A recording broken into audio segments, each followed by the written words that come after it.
On June 7, 1992, 3 women disappeared from the same house in Springfield, Missouri. No one saw them leave. No one could prove a struggle. Their cars were still outside. Their purses were still inside. Their money, clothes, and personal items had been left behind. And before police secured the house, other people had already walked through it. Evidence may have been lost in the first hours.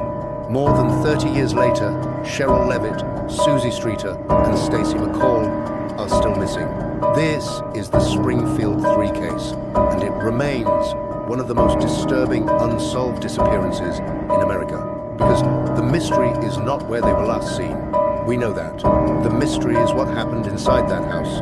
The 3 women were Sherrill Levitt, 47, her daughter Suzie Streeter, 19, and Suzie's friend Stacy McCall, also 19. On the night of June 6th, Suzie and Stacy were out celebrating their high school graduation.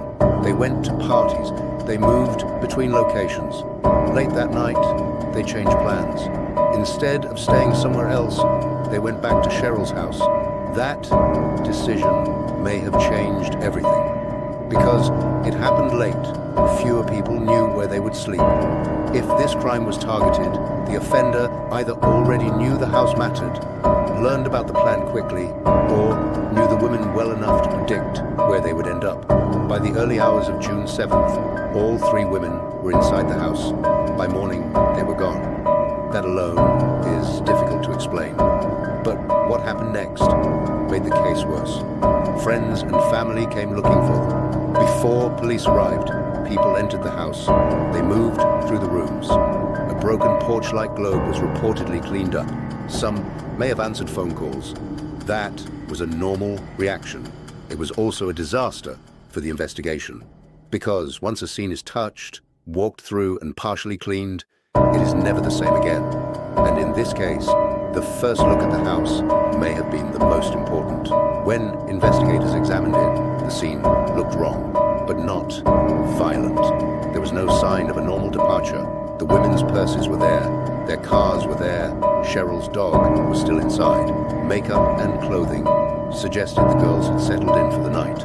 Nothing suggested travel.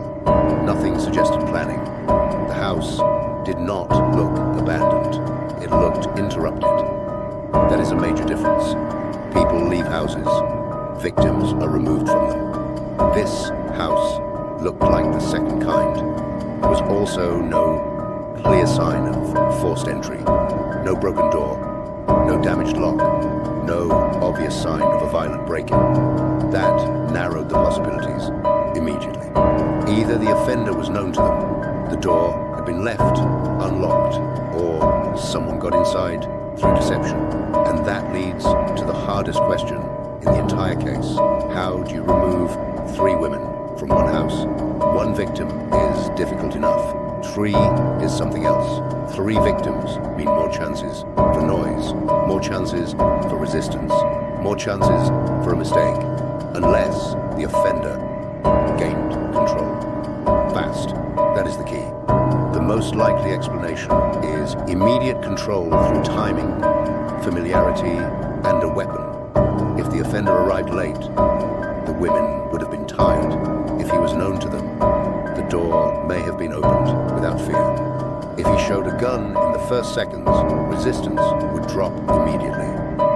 That is how 3 people disappear without the kind of struggle everyone expects. People often imagine screaming, but real control does not always look like chaos. Sometimes it looks like shock. 1 person freezes. The second reacts to the first. The third understands too late. And once that happens, the room belongs to the offender. That may be exactly what happened here. There is another detail that has never fully gone away. Phone calls. After people realized the women were missing, there were reports of obscene or threatening calls coming into the house. No one ever proved they were connected. But if even one of those calls came from the offender, it means something deeply unsettling. It means he may have been watching what happened after the disappearance. That possibility has never been confirmed. but it has never disappeared either.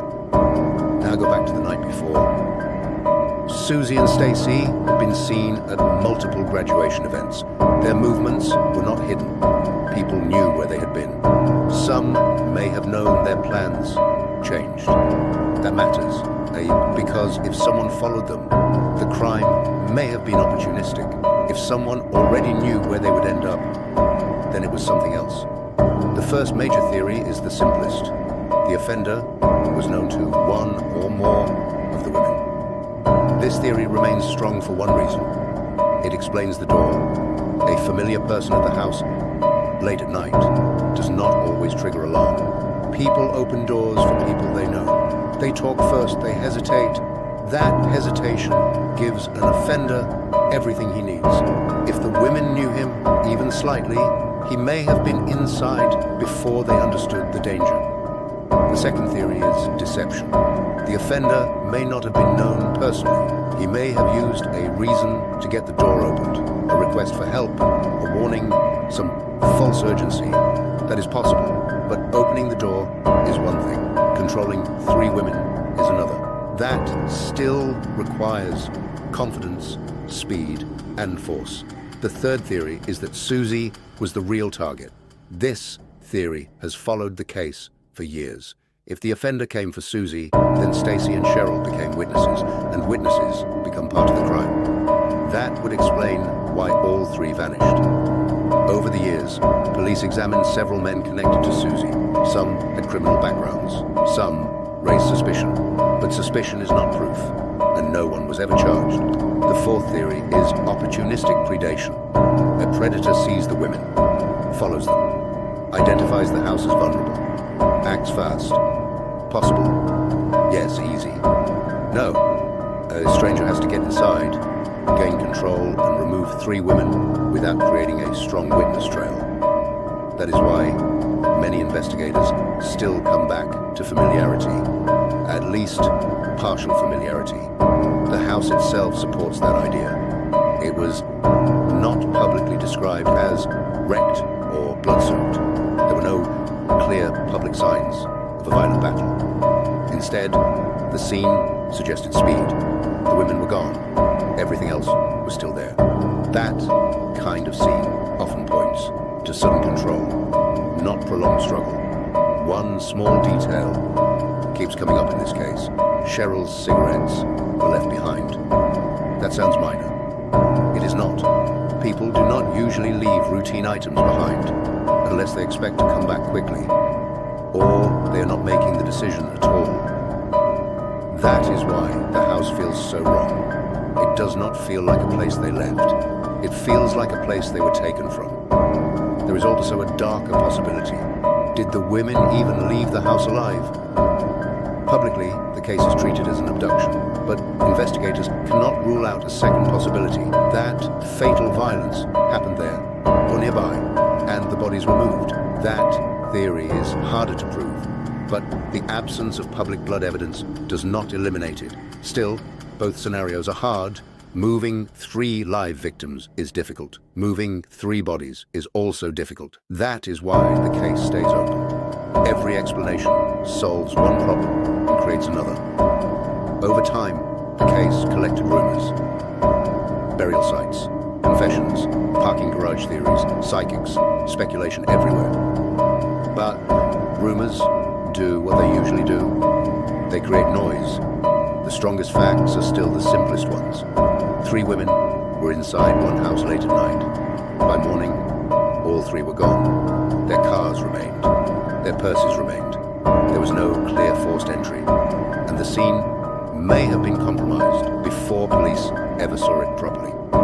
That is the core of the case. Everything else is built around it. If I were narrowing this case as an investigator, I would focus on 3 things.